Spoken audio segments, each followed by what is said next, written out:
مفتی طارق مسعود special. تو ہماری بالکل سادہ سی اور آسان مثال دنیا میں یہی ہے، پیغمبر یاد دہانی کراتے ہیں۔ دیکھو اللہ نے ایک دفعہ ہمیں بتا دیا تھا، کافی تھا نا کہ تمہیں اس کام کے لیے بھیجا ہے، آدم کے ذریعے اعلان کروا دیا، کافی تھا نا، وہ نسل در نسل چلتا آتا۔ جیسے باپ نے ایک دفعہ بول دیا آپ کو بھائی تجھے ایمپریس مارکیٹ اس کام کے لیے بھیج رہا ہوں، کافی ہے نا، لیکن ابا بار بار یاد بھی دلا رہا ہے، دوسرے بندے کو بھیج رہا ہے اس کو جا کے یاد دلاؤ تجھے اس کام کے لیے بھیجا، گٹکے کی دکان پہ نہیں بیٹھ جانا، تیسرے کو بھیجا اس کو یاد دلا تجھے میں نے ایمپریس مارکیٹ اس کام کے لیے بھیجا ہے، مہمان آنے والے ہیں، ایسا نہ ہو چرسیوں کے ساتھ بیٹھ جا ہے بھائی۔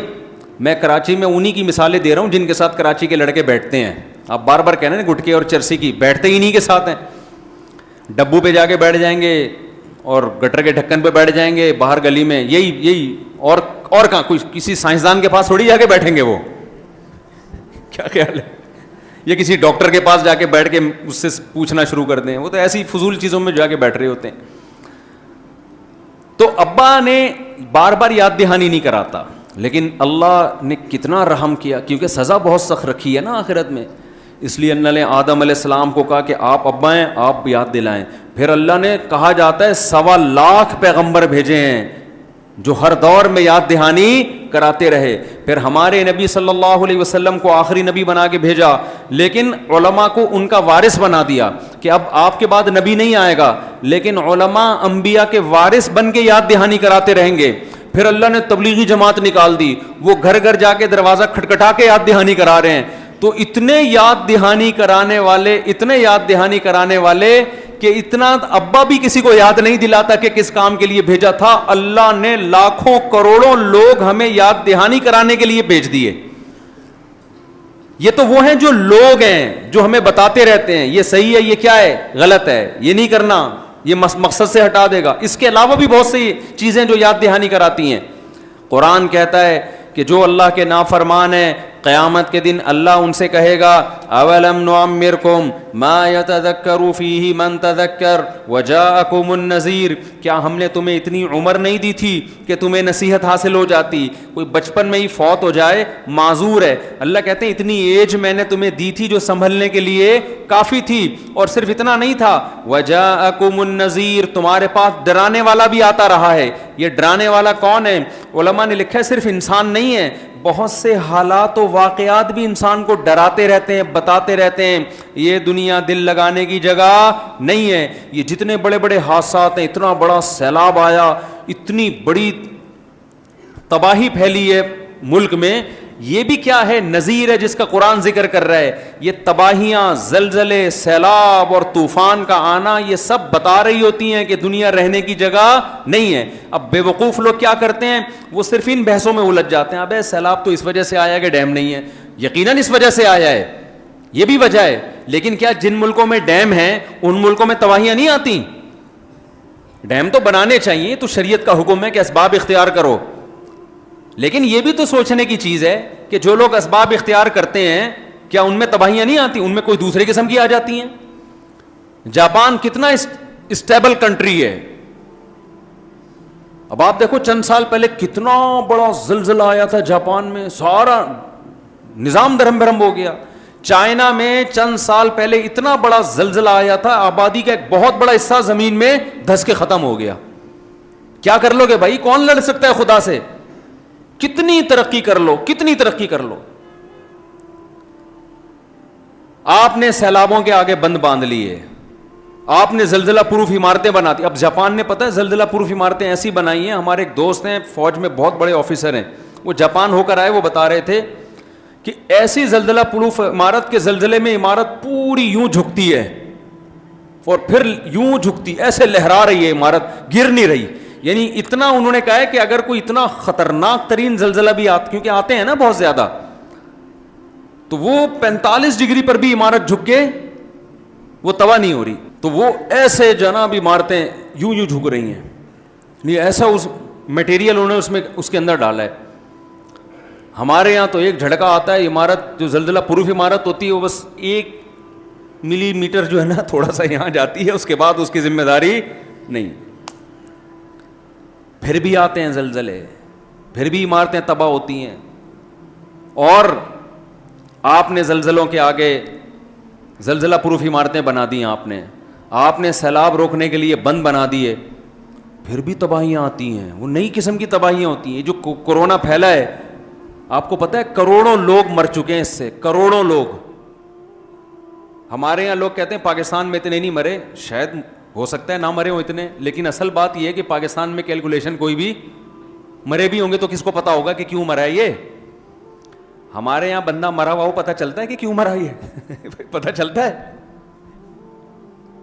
ہمارے تو پتہ ہی نہیں چلتا بندہ مرا کیوں ہے. ایک ڈاکٹر تھے کینسر کے اسپیش تھے, کیا ہیں اللہ کرے ہیں ہی رہے, وہ مجھے کہیں گے آپ نے ہمیں تھے بنا دیا. وہ لندن میں ہیں, پاکستانی ڈاکٹر ہیں, کینسر کے اسپیشلسٹ ہیں. وہ مجھے بتا رہے تھے کہ لندن میں کینسر کے پیشنٹ بہت ہیں. تو کہتے تھے میں خوش ہوتا تھا کہ الحمدللہ پاکستان میں اتنے کینسر کے پیشنٹ نہیں ہیں, پاکستان بچا ہوا ہے. کیونکہ جو کیلکولیشن جاتی تھی نا, جو گورنمنٹ کی جو ایک کیلکولیشن ہے, ہمارے ہاں اتنے فیصد لوگ کینسر کے, اور لندن کی حکومت کی جو کیلکولیشن تھی وہ الگ تھی, وہ بہت زیادہ تھے. کہتے جب میں ادھر پاکستان آیا تو میں نے اتنے کینسر کے پیشنٹ دیکھے تو پتہ یہ چلا کہ ان کمبختوں کی کیلکولیشن ہی ٹھیک نہیں ہے, کوئی فرق نہیں ہے وہاں میں اور یہاں میں, یہاں بھی بہت ہیں. تو یہاں اتنے لوگ مرے, ہم اچھا گمان رکھتے ہیں کہ انشاءاللہ کورونا سے نہیں مرے ہوں گے, لیکن اگر مرے بھی ہوں گے تو پتہ کہاں سے چلے گا ہمارے یہاں کوئی حساب کتاب تو ہے ہی نہیں. لیکن دنیا میں بہت تباہی پھیلی ہے کورونا سے, بہت بڑی تباہی, بڑی بڑی کروڑ پتی کمپنیوں کا دیوالیہ نکل گیا ہے. کیا تھا, اور آپ کو پتہ ہے آج کل باہر ملکوں کے ویزے بھی ٹھکا ٹھک لگ رہے ہیں. میں بھی عمرے کے لیے گیا نا ایئرپورٹ پہ, تو انٹرنیشنل ایئرپورٹ پہ اتنا رش میں نے فرسٹ ٹائم دیکھا. ورنہ ہم تو بیرون ملک سفر ہوتے رہتے ہیں, جو ڈومیسٹک فلائٹس ہوتی ہیں نا جو اندرون ملک, اس میں تو رش ہوتا ہے.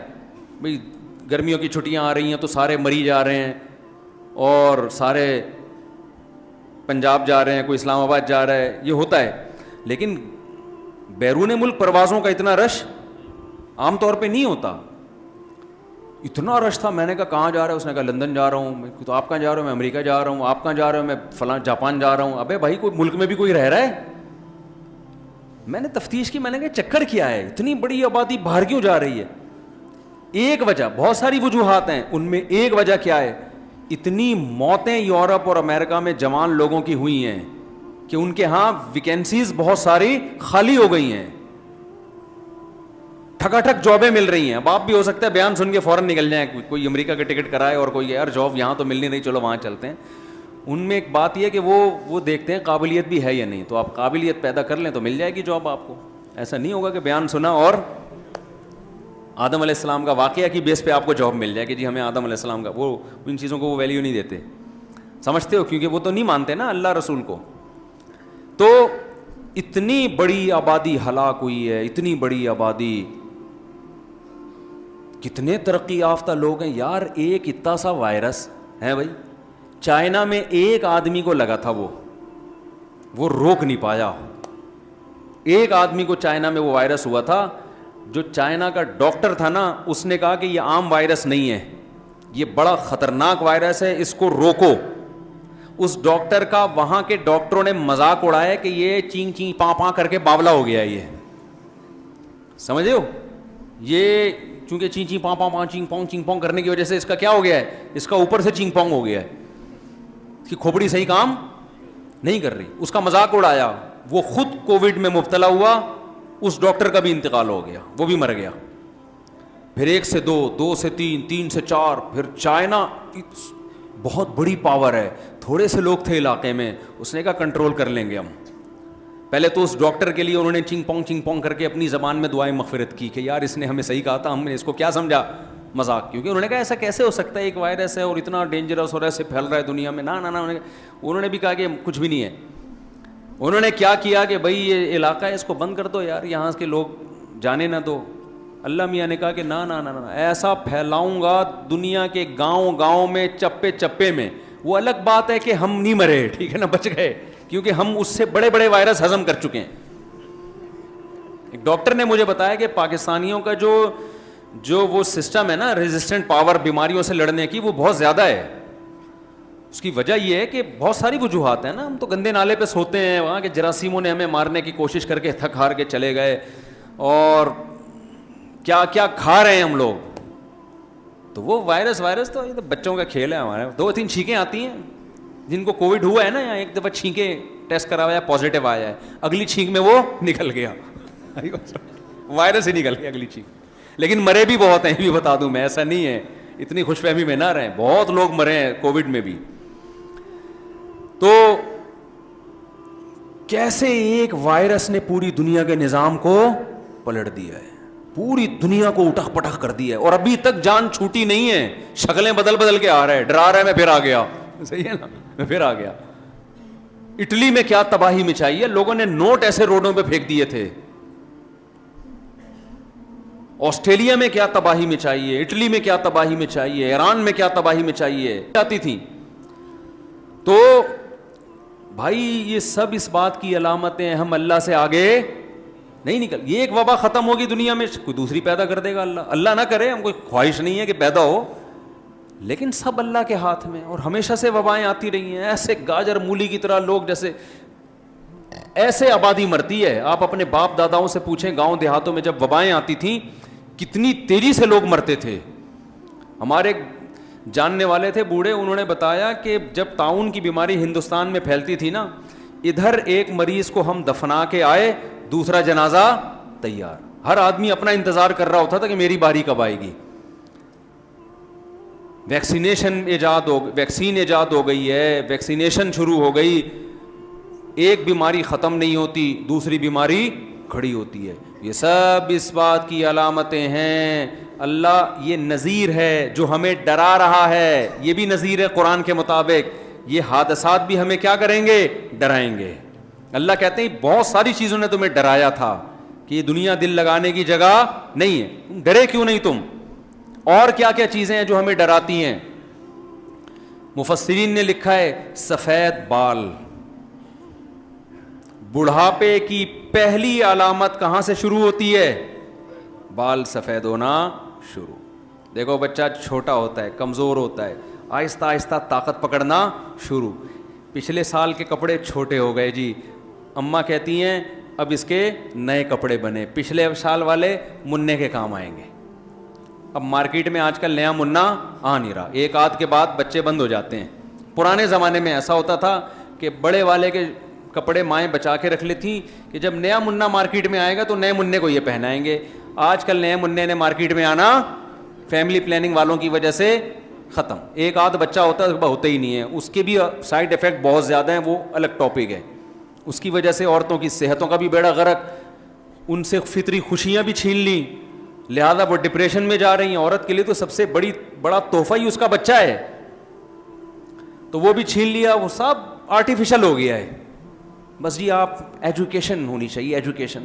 میں نے بڑی ایجوکیٹڈ لڑکیاں دیکھی ہیں جو بڈھی ہو گئی نا, ہم تو بڑھاپے میں ہی دیکھ رہے ہیں ان کو, جب لڑکیاں تھیں تو ہم چھوٹے تھے اس وقت, اب بڈھی ہو گئی ہیں. اب ہم بڈھے ہو کے دیکھ رہے ہیں تو فرض کر رہے ہیں کہ 30 سال پہلے یہ لڑکیاں ہی ہوں گی نا, جنہوں نے ایجوکیشن بہت حاصل کی اور بڑی پوسٹوں پر رہی ہیں, لیکن جب ایک ایج کے بعد ریٹائر ہوئی ہیں اب انہیں کوئی لفٹ کرانے کے لیے تیار نہیں. کمپنی نے آپ کو مینیجر اس لیے تھوڑی بنایا تھا کہ آپ کی بڑھاپے میں سیوا کرے گی وہ کمپنی, وہ اس لیے مینیجر بنایا تھا کہ آپ مینجمنٹ اچھی کر رہی تھی. اب آپ ریٹائر ہو گئی ہیں, پتلی گلی سے نکلیں, اب نہ کوئی بہویں ہیں, نہ داماد ہیں, نہ کوئی خاندان ہے, تو اب وہ عزت ان کو نہیں مل رہی. اب وہ کہاں جا رہی ہیں, ڈپریشن میں.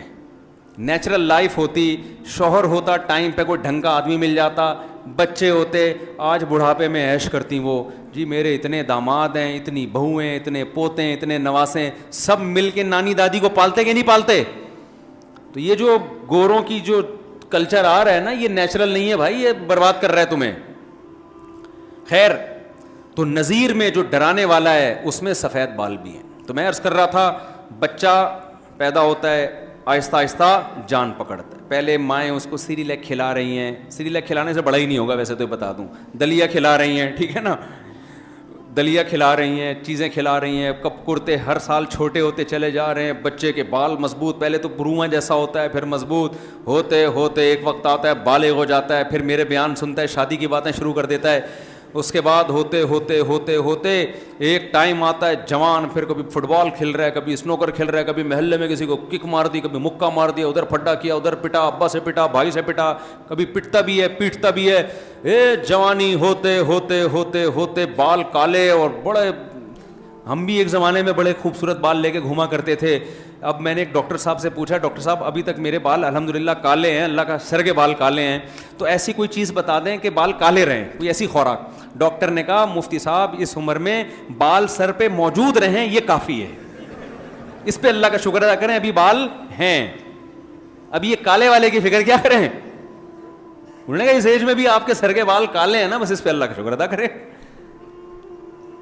تو اب ان کو بچانے کی فکر کریں، اب ان کو کالا کرنے کی، کالا رہنے کی. یہ تو سفید ہوں گے، کسی کا باپ نہیں روک سکتا سفید ہونے سے ان کو، یہ تو ہوں گے سفید. تو پھر کیا ہوتا ہے، بڑے انسان اسٹائل بال اور یہ وہ اور شادی کی باتیں اور 4 شادیاں کروں گا اور یہ ہوگا پھر یہ ہوگا. تو بڑھاپے کی پہلی علامت کیا ہوتی ہے؟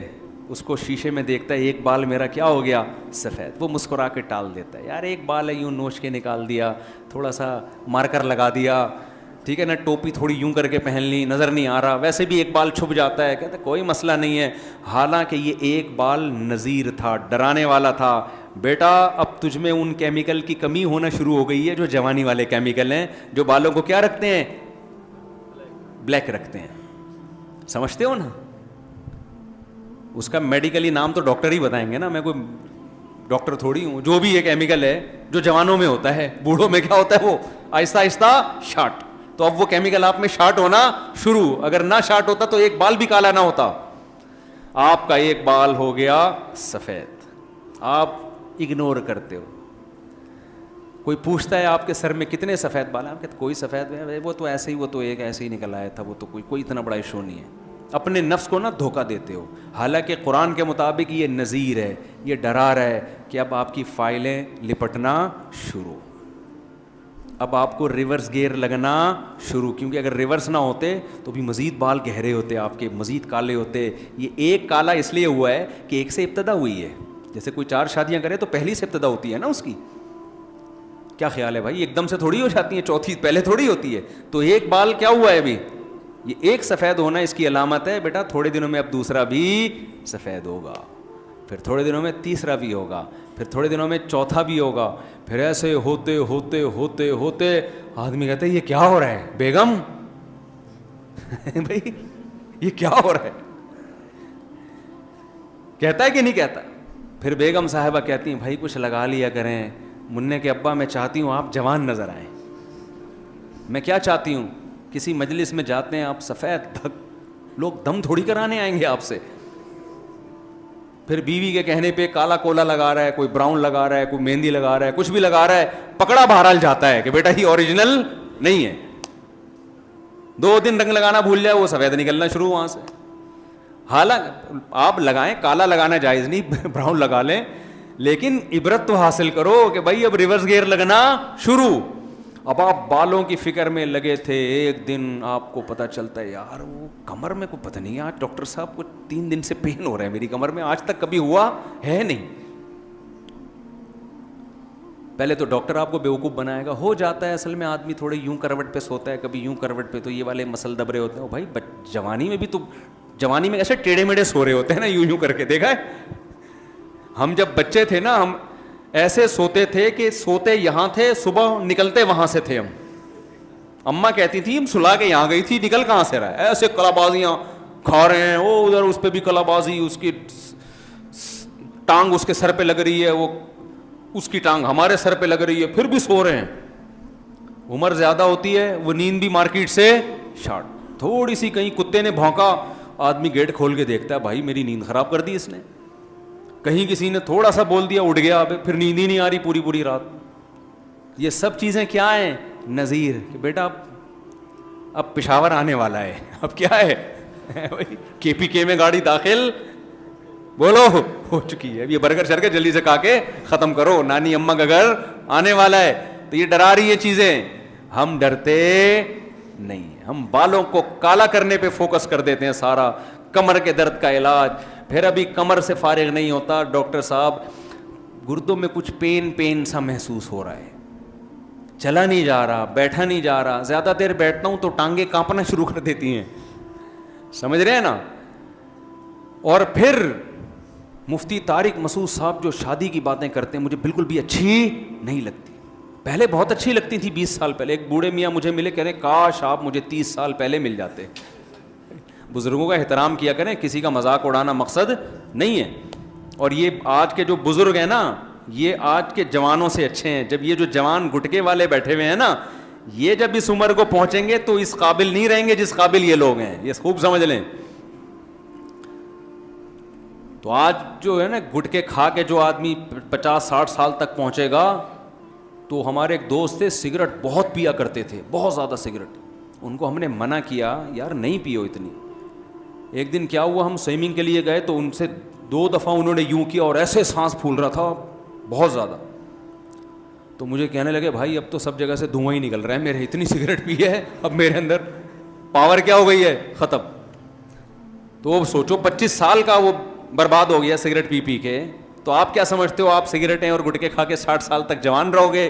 یہ کھوپڑی سے آپ کے وہ نظیر 30 سال میں ہی آنا شروع ہو جائے گا. تو نظیر کیا ہے, ڈرانے والا کیا ہے, سفید بال. نظیر کیا ہے, کمر کا درد, پھر بلڈ پریشر اوپر نیچے. جوانی میں جتنے بھی انڈے کھاؤ بی پی ہائی نہیں ہوتا. آج کیا تھا, 2 کے بجائے یا 3 انڈے کھا لیے, وہ تیسرا انڈا گلے پڑ گیا. ہوتا ہے کہ نہیں ہوتا, بی پی شوٹ کر گیا بھائی, 3 انڈے کھا لیے تھے. جوانی میں مٹھائی کے پورے ڈبے کھا جاتے. ہمیں بھی یاد ہے, مجھے رسگلے کھانے کا بڑا شوق تھا. ہماری اماں کھانے نہیں دیتی تھی رسگلے زیادہ, کہ بھئی کوئی کھانے کی چیز کھا, کوئی پراٹھا کھا, کوئی چاول کھا. بچے تو غلط چیزیں زیادہ کھاتے ہیں نا. تو مجھے اپنا ایک دن بہت اچھی طرح یاد ہے, ہماری والدہ 1 یا 2 رسگلے بہت زیادہ کھا لیے, ورنہ پھر وہ بھئی کھانا کھاؤ نا, جیسے مائیں کر رہی ہوتی ہیں کہ وہ رسگلے کھائے گا تو کھانا کون کھائے گا. مجھے ایک یاد ہے, ایک دفعہ کوئی بڑی تقریب میں ہم بیٹھے ہوئے تھے, رسگلوں کا ڈبہ لا کے رکھ دیا. میری والدہ بھی بیٹھی ہوئی تھیں اور بھی رشتہ دار تھے. اب جو ایسی پروقار محفل ہوتی ہے نا, اس میں مائیں بچوں کو اشاروں سے تو ڈانٹتی ہیں, سب کے سامنے ایسا نہیں کرتی. تو مجھے بہترین موقع ملا, میں نے جو رسگلے پھوڑنا شروع کیے نا, میں نے کہا بیٹا بعد میں پٹو, ابھی نہیں کوئی روکے گا تمہیں. والدہ کہہ رہی ہیں بس. اسی طرح جو ڈبو کے کھانے کا, بسکٹ کو ڈبو کے کھانے کا مزہ, وہ بھی مجھے اپنی والدہ کا یاد آتا ہے. وہ ڈبو کے کھانے والا لطیفہ تو بہت لوگوں نے سن لیا ہوگا نا, دوبارہ سنا دوں, وہ بہت لوگوں نے سن لیا ہے. وہ اصل میں اس واقعے سے متعلق ہے, تو پھر مجھے بتانا پڑے گا. وہ ایک آدمی کہیں رشتہ لینے کے لیے گیا, تو وہ ڈبو کے کھانے لگا, تو لڑکی کے ابا نے منع کر دیا, اس کمبخت کو بسکٹ کھانے کی تمیز نہیں ہے نا, چائے میں ڈبو کے پینڈوؤں کی طرح کھا رہے. تو انکار کر دیا. جب یہ گھر سے باہر نکلا تو اس نے اپنے ہوتے رہ جانے والے سسر سے کہا کہ حضرت آپ نے رشتے کا انکار کیا, اچھا نہیں لگا, لیکن ڈبو کے کھانے کا اپنا مزہ ہے. بس بسکٹ چائے میں ڈبو کے کھاتے ہیں. تو مجھے بہت شوق تھا, اب بھی میں ڈبو کے ہی کھاتا ہوں. تو مجھے یاد ہے ہم کسی کے گھر گئے, تو وہ بسکٹ جو اتنے سارے رکھے ہوئے تھے, سارے میں نے ڈبو کے نا کھانا شروع کر دی. اب میری والدہ مجھے کونیاں مار رہی ہیں, وہ بھائی تو خیال کر تھوڑا سا, کسی کے گھر میں بیٹھے ہوئے. مجھے پتا تھا کہ زبردستی نہیں ہو سکتی یہاں پہ. اب جو میزبان وہ بھی خاتون تھی, وہ کہہ رہی نہیں بچہ ہے کھانے دیں, بچہ ہے کھانے دیں. اور میں گننا بن کے کیا کر رہا ہوں, دور سے میں نے نا, والدہ تھوڑا دور وہ کرتی ٹرے پر, وہاں سے کھینچ کے لاتا ادھر ڈبو کے. اس دن میں نے جو کھائے ہیں نا, پتہ نہیں پیٹ خراب ہوا کیا ہوا, ہم نے کہا یہ بہترین موقع ہے, یہاں والدہ زبردستی نہیں کریں گی. تو وہ دور تھا, اتنے بسکٹ ڈبو کے کھا گئے ہم. پیٹ خراب بھی ہوتا ہے تو خود ہی صحیح, اب ڈبو کے اتنے نہیں کھا سکتے, 2 4 6 بہت زیادہ کتنے کھا لیں گے. تو جوانی میں انسان پھوڑ رہا ہوتا ہے. ویسے بھی ہم بڈھے ہوئے نہیں ہیں معذرت کے ساتھ, لیکن بہرحال وہ والی بات تو نہیں ہوگی نا جو پہلے ہوا کرتی تھی 20 سال میں. پہلے تو کتا ہمارے پیچھے لگتا تھا, ہم کتے کے پیچھے لگ جاتے تھے. کتے کے لیے ہم سے جان چھڑانا مشکل ہو جاتا تھا. ہمیں یاد ہے اپنے اسکول کالج کا دور, کتا کہیں پیچھے لگا نا, لڑکے کتے کے پیچھے لگ جاتے تھے. کتا پھنس جاتا تھا کہ یار میں کن لوگوں کے پیچھے لگ گیا, کیونکہ وہ تو انٹرٹینمنٹ بن جاتا تھا, تفریح لیتے تھے ہم نا. کتا پیچھے لگا, سارے انہوں نے کتے کو مار رہے ہیں. اب اگر ہمارے پیچھے کتا لگ جائے تو ہم کتے کے پیچھے نہیں لگتے, ہم آگے آگے بھاگ رہے ہوتے. اتنا اسٹیمنا اللہ نے ٹوٹا پھوٹا دیا ہوا ہے کہ یعنی کتے کے آگے ہی بھاگتے ہیں. اور یہ کراچی والوں میں ہر ایک میں اللہ نے یہ اسٹیمنا رکھا ہے, کیونکہ اتنے کتے ہیں کہ انہوں نے الحمدللہ یہ اسٹیمنا سب کراچی والوں میں پیدا کر دیا ہے کہ وہ بھاگ لیتے ہیں الحمدللہ. تو خیر تو کیا ہوگا بھائی, اب کیا ہو گیا کہ بھائی بال سفید ہونا شروع, یہ بھی نذیر ہے, ڈرا رہا ہے آپ کو, کمر میں درد, بلڈ پریشر ہائی. ہاں میں رسگلے کی مثال دے رہا تھا, ہم نے تو پورا ڈبہ کھا لیا تھا. اب کیا ہے بھائی, اب انسان ڈرتا ہے یار, 2 رسگلے کھا لیے, تیسرا کھایا شوگر نہ ہو جائے, ڈرتے ہیں نا یار کہیں شوگر نہ ہو جائے, یار یہ نہ ہو جائے, یار یوں نہ ہو جائے. تو کتنی احتیاطیں, یہ سب نذیر ہیں کہ بھائی اب وہ جوانی کے دور بولو گئے, وہ گئے اب, اور ایک دور آئے گا صرف شادی کی باتیں رہ جائیں گی, ٹھیک ہے نا, باتیں کریں گے بیٹھ کے. ایک عمر ایسی بھی آتی ہے انسان کی, پھر باتیں بھی بری لگتی ہیں اس کو. تو کیا ہے, جیسے جیسے عمر, پھر بلڈ پریشر, پھر شوگر. کتنے لوگ پیشنٹ ہیں کہ جی ابا کو بلڈ پریشر کا مسئلہ ہو گیا ہے, علاج کرا کرا کے تھک گیا, ڈاکٹروں نے کہا بھائی ان کو تو شوگر بھی ہو گئی ہے. ابھی شوگر کا علاج کرا ہی رہے تھے, بھائی یہ تو ہارٹ پیشنٹ بن گئے ہیں, بھائی یہ تو کڈنی کا مسئلہ ہے ان کا, بھائی یہ تو یہ مسئلہ, بھائی یہ تو یہ مسئلہ, لیور صحیح کام نہیں کر رہا. ایک دن اطلاع آتی ہے کہ جی آج ابا کا انتقال ہو گیا. تو بھائی جیسے آپ کے میرے ابا کا ہوا, ہم بھی تو کسی کے ابا بنتے ہیں نا, تو کل ہمارا بھی کیا ہوگا, ہماری اولادیں کہیں گی آج ابا کا بی پی ہائی ہے, آج ابا کو شوگر زیادہ ہو گئی ہے, ابھی شوگر ٹھیک نہیں ہوگی, کڈنی کا مسئلہ کھڑا ہو جائے گا. یہ ایک ایک مسئلہ جو آئے گا نا قرآن کے مطابق, یہ ہر چیز نذیر ہے.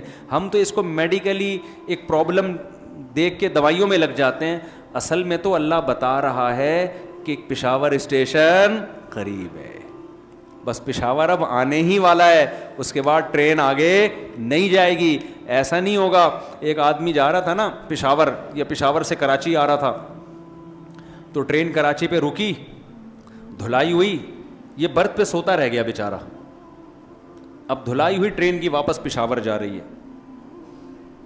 اب کیا ہوا ہے کہ جی نیچے والے آدمی سے اس نے پوچھا کہ یہ سمجھا کہ ابھی تک یہ تو سو رہا تھا نا, یہ سمجھا کراچی آ رہی ہے.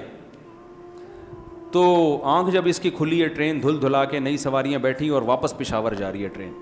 اس نے نیچے والے سے پوچھا کہاں جا رہے ہو, اس نے کہا پشاور. کہتا خدا کا قدرت, سائنس کی ترقی, ایک ہی ٹرین ہے, اوپر برتھ کراچی جا رہی ہے, نیچے والی سیٹ پشاور جا رہی ہے. حیرت کی بات ہے, سائنس نے اتنا ترقی کر دیا ہے کہ ایک ہی ٹرین ہے, برتھ کہاں جا رہی ہے, کراچی, اور نیچے والی سیٹ پشاور جا رہی ہے. تو ایسے ایسے نیک لوگ بھی ہمارے یہاں الحمدللہ ہیں.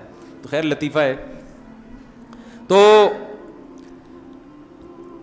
وہاں تو ایسا ہو سکتا ہے کہ آپ کی آنکھ لگ جائے اور ٹرین دھل دھلا کے واپس پشاور جائے, اور آپ کہیں نیچے والی سیٹ کراچی اور اوپر والی برتھ کراچی, نیچے پشاور. لیکن جب ہماری منزل آئے گی نا موت کی, تو پھر ایسا نہیں ہوگا کہ ہم سوتے رہ جائیں, فرشتہ آیا, اس نے دیکھا بندہ سو رہا ہے, ابھی اس کو مت چھیڑو, مس کر گیا وہ. صحیح ہے نا, ٹھیک ہے نا.